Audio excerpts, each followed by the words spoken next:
In this resin tutorial today, I'm going to show you how you can use Epsom salts to create some really cool resin geode crystals that you can use in two different ways.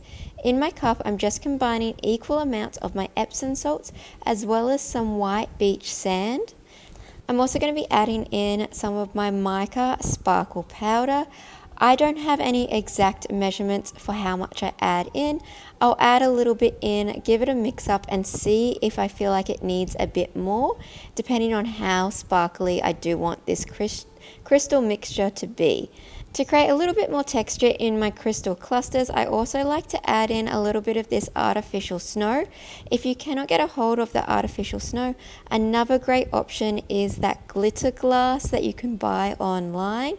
This is optional, you don't necessarily need to have this to create the effect, but it just adds another element into it and it changes up the texture slightly, which makes it look, to me, more realistic. To combine that all together and start creating my crystal shapes, I like to use a little bit of my epoxy resin, and I'm going to be adding a little bit at a time until I get the desired consistency.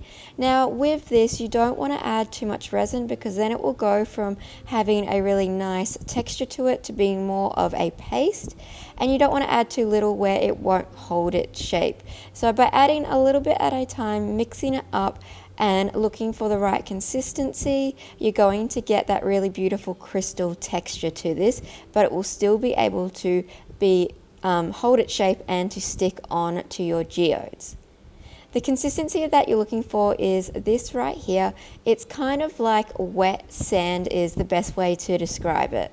Now the first way that you can use your Epsom salt crystals is to make a free-formed crystal, which you can then add to any piece.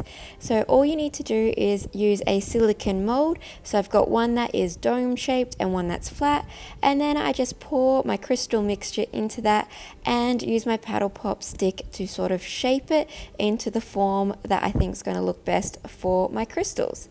And then all I do is let that dry overnight so that resin fully sets, and then you can pull those out and you've created your own crystals that you can then place into a mold and do a resin pour over the top, so that way the crystal is encased into the resin piece like this crystal tray that I created, or you can also use it to add it on top of a resin geode artwork.